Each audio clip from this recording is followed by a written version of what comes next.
আল্লাহ এই যে মোবাইল উঠেছে 6 ইঞ্চি 8 ইঞ্চি মিথ্যা কথা বলার মাস্টার আছে দলিলপুরে বলে কোথায় বলে আরে তুই আমতলায় দাঁড়া না পিত্তলার মুখে চলে এসেছিস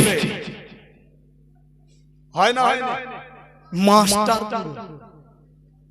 এ মুসলমানের ছেলেরা জওয়ান যুবকেরা ও নবীর উম্মত উম্মতানিরা শুনে রেখে দেন আমি আগে বলেছি নামাজ না পড়লে কি হয় রোজা না রাখলে কি হয় মিথ্যা বললে কি হয় চুরি করলে কি হয় জেনা করলে কি হয় সুদ খেলে কি হয় ঘুষ নিলে কি হয় নেকি হয় না গুনাহ হয় সব আমার আল্লাহ পাক আল্লাহ তাআলা আমাদের ব্রেনকে দান করেছে বান্দা এই কাজটা করলে নেকি এই কাজটা করলে গুনাহ এইটা করলে ভালো এইটা করলে খারাপ তারপরেও আমরা উম্মতে মুহাম্মাদি আমাদের জানার পরেও জেনে বুঝে সুঝে ভুল করি আবার বলি নামাজি কিসের নামাজি বান্দা তুমি জানো তুমি যে নামাজ পড়ো তোমার নামাজটা কবুল হচ্ছে কিনা আমি আল্লাহ পাক তোমাকে জানিয়ে দিলাম দুনিয়া জমিনে বান্দা তুমি নিজে নিজে পরীক্ষা করে নাও নামাজি বান্দা কোনোদিন মিথ্যা কথা বলবে না নামাজি বান্দা চুরি করবে না নামাজি বান্দা জেনা করবে না নামাজি বান্দা সুদ খাবে না নামাজি বান্দা ঘুষ নেবে না এই মুসলমানেরা আজকে বড় দুঃখ লাগে আমরা নামাজও পড়ি মিথ্যা জানি না নামাজ পড়ি চুরি করি নামাজ পড়ি জেনা করি নামাজ পড়ি সুদ খাই নামাজ পড়ি ঘুষ দিই নামাজ পড়ি পরনিন্দা করি নামাজ পড়ি অন্যের হকটা নষ্ট করে দিই নামাজ পড়ি মিথ্যা মামলা সাক্ষী দিয়ে বেড়াই নামাজ পড়ি ভাইয়ের জায়গাটা নিজের নামে রেকর্ড করে নি এমন প্লেয়ার আছে না নেই আবার বলে আমি নামাজি আল্লাহ বলে হ্যাঁ তুই নামাজি কেন তুই হাঁটুতে হাত দিয়ে বলেছিলি সুবহানা রাব্বিয়াল আযীম হায়রে সিজদা গিয়ে বলেছিলি সুবহানা রাব্বিয়াল আলা এই বান্দা আমি আল্লাহ তোকে বেনামাজি বলবো না আমি আল্লাহ তাই বলে দিলাম তুই ওই নামাজি ফাওয়াইলুল লিল মুসাল্লিন তুই হলি লোক দেখানি নামাজি কেন না তোর নামাজ আছে তোর মিথ্যা যায়নি নামাজ আছে চুরি আছে নামাজ আছে গীবত আছে নামাজ আছে সুদ আছে আবার মুসলমান একা একা সুদ খেয়ে কলিজা ঠান্ডা হয় না তার বালিশ মন্ত্রীকে সাথে নিয়ে এখন সুদ খাওয়া শুরু করে আছে না আল্লাহ এখানে আছে তো এই বন্ধন আছে কায়দার মার মেরে দেখো কায়দার মার গ্রুপগুলো বন্ধন কায়দার মার মেরেছে আগে ছিল কোম্পানি তাই তো এই এখন আর কোন কোম্পানি আছে সব তো আউট হয়ে গেছে এখন যদি কোন কোম্পানি এসে বলে আমি নতুন করে একটা কোম্পানি এসেছি 1 লাখ দিলে 1 বছরে 1.5 লাখ পাবি এলাকার ছেলেরা জলিলপুরের ছেলেরা জন যুবকেরা বলবে মালের পোস্টারে বাঁধা কারণ এর আগে কত কোম্পানি এসেছে কত মা বিধবা হয়ে গেছে কত ছেলেমেয়েরা এতিম হয়ে গেছে গেছে না যাই ভ্যানওয়ালা রিক্সাওয়ালা দর্জিওয়ালা আর জরিওয়ালা গরিব মানুষেরা জমিয়ে জমিয়ে দিয়েছে মালেরা নিয়ে হাওয়া কোম্পানি সব আউট কথা ঠিক না বল কত বিষ খেয়েছে গলায় দড়ি দিয়েছে এখন ঘুরিয়ে দিলে একটু চেঞ্জ করে দিল ও বলা যাবে না দেশের ঢেঁড়স আর কলকাতা জোরে বলে ভেন্ডি বললো আচ্ছা সবজিটা এক না আলাদা মাল এক নাম আলাদা জলিলপুরে বলে ঢেঁড়স আর একটু সরে গিয়ে বলে ভেন্ডি সবজিটা এক আগে ছিল লোন আর এখন হয়েছে বন্ধন আগে ছিল কোম্পানি এখন হয়েছে গ্রুপ লোন কাট দেবে ছকিনার মাত দেবে জরিনার মাত দেবে এদের আর দেবে না কেন এদের দিতে গেলে পোস্টারে বাঁধা খাবে কায়দার মার মেরে দিল আর এমন পানি পড়া দেশে আল্লাহ আমার মামুনেদের মগজ এমন ধলাই করে দেশে ও মাল যারা একবার নেছে এ আর ফিরবে না হুজুরদের ওয়াজ শুনবে তো শুনে বলবে না তবা করেছি আর জীবনে নুবনি যেমনি 10,000টা মিটে গেল ও এক সপ্তাহ আগে থেকে ফের কাগজ রেডি কারণ অফার আছে সামনে বারে 20,000 দেবে হ্যাঁ আছে না ইমাম সাহেব নামাজ পড়াচ্ছে আল্লাহু আকবার মুসল্লিরা বলে আল্লাহু আকবার, বাড়ি বাড়ি খায় নাকি গো? 30 দিনে যদি 30টা বাড়ি হয়, তার মধ্যে দেখবে 10টা বাড়ি মিনিমাম ধরি, বেশিটা ভালোর দিকে দি, প্লেয়ার বেরোবে না বেরোবে না? বলে তা করছেন, বলে হুজুর এতক্ষণ ঠিক ছিল, কিন্তু এই দিকে গেলে তো গন্ডগোল নাকি? এ মুসলমানের ছেলেরা, জওয়ান যুবকেরা শুনে রেখে দিন, না না না, এটা হলো ইহুদি কায়দা, এটা হলো ইহুদি চক্রান্ত। আপনার আমার থাকবে টুপি, আপনার আমার থাকবে তাসবিহ, আপনার আমার থাকবে দাড়ি, আপনার আমার থাকবে মসজিদ, আপনার আমার থাকবে মাদ্রাসা, আপনার আমার থাকবে নামাজ, রোজা, হজ, যাকাত, দান, খায়রাত, তাসবিহ, তালিম সব থাকবে। কিন্তু মূল্যবান সম্পদ ঈমানটা যদি নষ্ট করে নিতে পারি, তাহলে আমাদের জীবনটা সার্থক হয়ে যাবে। যুবকেরা, জলিলপুর এলাকার মুরব্বীরা শুনে রেখে দিন, ইহুদি চক্রান্ত করলো মুসলমানদের ভিতরে সুদ ঢুকিয়ে দিতে হবে। কেননা আল্লাহ পাক কোরআন শরীফে সুদটা হারাম করে দিয়েছে। হারাম না হালাল? জোরে বলে হারাম। কেমন হারাম?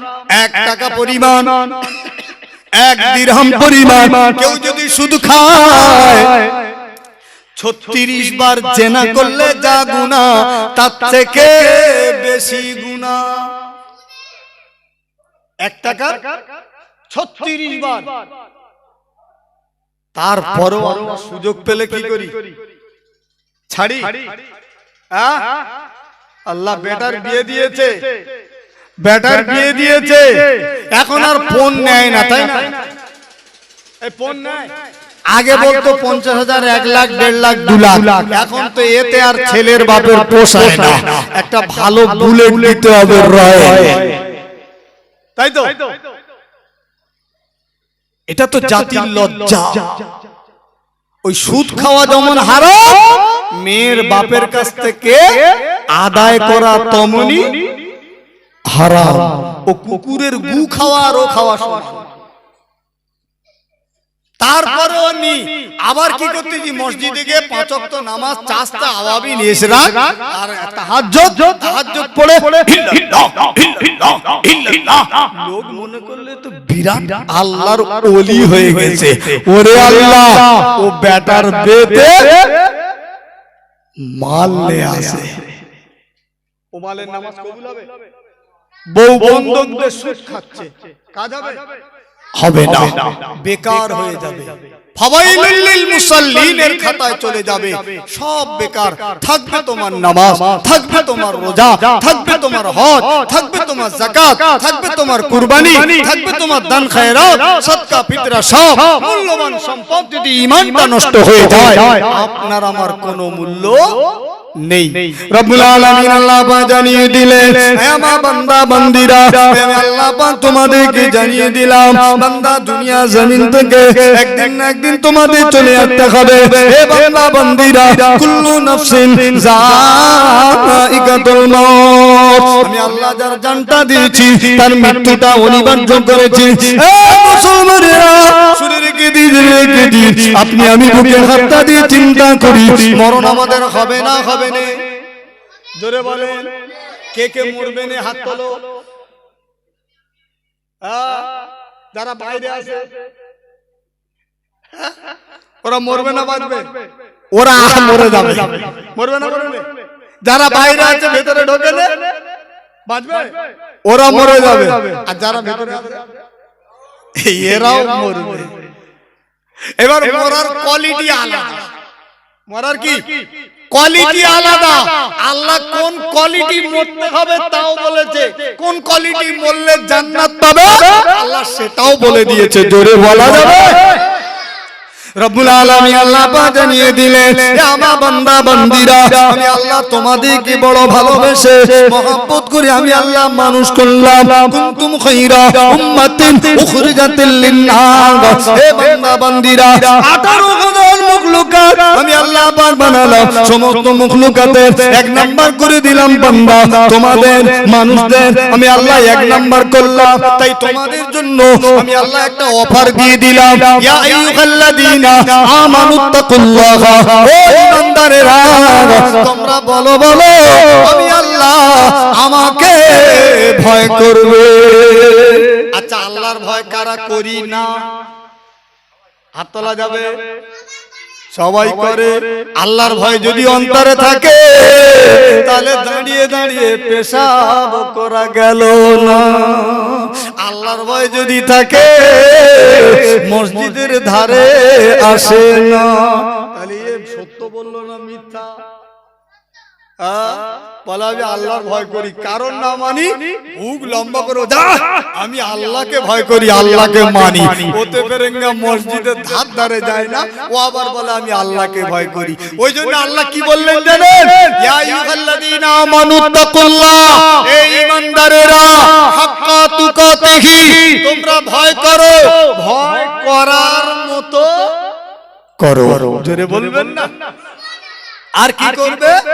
আল্লাহর ভয় যদি থাকে বান্দা সমস্ত গুনাহ থেকে বেঁচে যাবে। জোরে বলুন। বাঁচবে না? ও চুরি করতে গেলে বেঁচে যাবে, জেনা করতে গেলে বেঁচে যাবে, সুদ খেতে গেলে বেঁচে যাবে। কেন? আল্লাহ সব দেখছে, তাই না? সেজন্য বান্দাকে বলল তোমরা আমাকে ভয় করো। আর কি করবে? ওয়ালা তামুতুন্না ইল্লা ওয়া আনতুম মুসলিমুন, মরতেই যখন তোমার হবেই হবে, কাফের হয়ে মরবে না, মুনাফিক হয়ে মরবে না, মুশরিক হয়ে মরবে না, তোমরা মুসলমান অবস্থায় মৃত্যুবরণ করবে। জোরে বলুন। কেন বললো? মরার পরে দুটো জায়গা, একটা হলো জান্নাত, একটা হলো জাহান্নাম।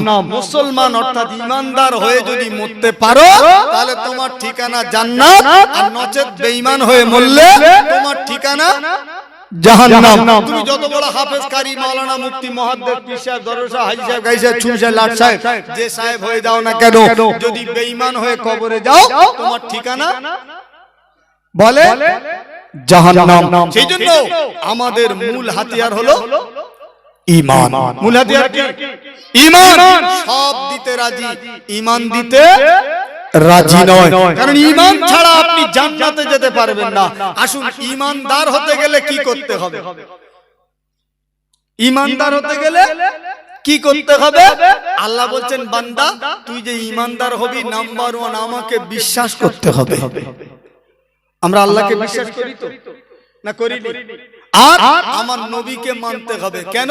আমার নবীকে বিশ্বাস যদি না করিস ঈমানদার হবি হতে পারবি না। শুধু আমাকে বিশ্বাস করলে ঈমানদার না। সূরা বাকারার একদম প্রথম উলাইকা পৃষ্ঠায় 8 নম্বর আয়াতে আল্লাহ বলছেন ওয়ামিনান নাসি মাইয়াকুলু আমান্না বিল্লাহি। নবী, আপনার কাছে মানুষদের ভিতরে কিছু কিছু আসবে, এসে বলবে ইয়া রাসূলুল্লাহ আমরা আল্লাহর উপরে ঈমান এনেছি। কি বলবে? আল্লাহর উপরে ঈমান এনেছি। আর কি বলবে? ওয়াবিল ইয়াউমিল আখিরি, আখিরাতের দিনের উপরে, কিয়ামতের উপরেও আমরা ঈমান এনেছি। তাহলে এদেরকে কি বলবে? ঈমানদার তো না। আল্লাহ বলছেন হাবিবে প্যারা ওদেরকে ঈমানদার বলবেন না। ওমা হুম বিমুমিনিন, ওরা মোটেও ঈমানদার নয়। কে বলছে? আল্লাহকে মানে আখিরাতকে বিশ্বাস করে, তারপরেও নবী আল্লাহ বলে দিলেন, নবী বলবে ওরা মোটেও ঈমানদার না। কেন? ওরা ধোঁকা দেয়। ইখাদিউনাল্লাহা ওয়াল্লাযীনা আমানু ওয়ামা ইয়াখদাউনা ইল্লা আনফুসাহুম ওয়ামা ইয়াশউরুন। এরা ধোঁকা দেয় আল্লাহকে, রাসূলুল্লাহকে এবং ঈমানদারদেরকে ধোঁকা দেয়, বরঞ্চ ওরা নিজেরাই ধোঁকা দেয়। আমার কথা বলিনি, আল্লাহর কোরআনের কথা। একদম উলাইকার পৃষ্ঠা প্রথম সূরা বাকারার 8 নাম্বার লাইন থেকে শুরু। আল্লাহ এই ব্যাখ্যা করছেন ওদের জন্য, শয়তানদের জন্য যারা নবীকে ধোঁকা দিয়েছিল, ঈমানদারদের ধোঁকা দিয়েছিল, আল্লাহকে ধোঁকা দিয়েছিল, তাদের সম্পর্কে আল্লাহ বলছেন হাবিবে প্যারা ফি কুলুবিহিম মারাদুন, আমি আল্লাহ ওদের দিলে, ওদের কলবে রোগ দিয়েছি। মারাদুন, বিমার দিয়েছি। ফাযাদাহুমুল্লাহু মারাদা, আল্লাহর তরফ থেকে ওদের রোগকে আরো বাড়িয়ে দেয়। কেন? ওয়ালাহুম আযাবুন আলীম বিমা কানু ইয়াকযিবুন, ওদের জন্য কঠিন ধরনের যন্ত্রণাদায়ক আযাবে জাহান্নাম রাখা হয়েছে। কেন? ওরা কাযযাব, ওরা মিথ্যাবাদী। বুঝেছে? তাহলে এখন মূল কথায় চলে আসি যে আমরা মরণের পরে জান্নাতে যেতে চাই না জাহান্নাম। সকলে বলেন, আরো জোরে বলো না। জান্নাতে আল্লাহ কবুল করুক, বলেন আল্লাহুম্মা আমিন। আল্লাহ, জান্নাতের বাগানে আমরা বসে আছি, আর তোমার দয়ার জান্নাতে যেন সেদিনে আল্লাহ আমরা পৌঁছাতে পারি। আল্লাহ কবুল করেন, বলেন না আল্লাহুম্মা আমিন। একটু তাকবীর দেন, নারে তাকবীর, নারে তাকবীর। আমার আব্বা জানেরা, জান্নাতে যেতে গেলে কি করতে হবে? আল্লাহকে খুশি করতে হবে না হবে না? এই জোরে বলেন, আল্লাহকে খুশি করতে হবে তো। এইবার আল্লাহকে খুশি করতে গেলে কি করতে হবে? রব্বুল আলামিন আল্লাহ জানিয়ে দিলেন, আয় আমার নবী, আমার হাবিবে প্যারা, ও আমার দোস্ত গো, আপনি আপনার উম্মাতানি দিগঙ্গি জানিয়ে দেন, আমার বান্দা বান্দিরা, আমার বান্দা বান্দিরা, আপনার উম্মাতানিরা, ওরা যদি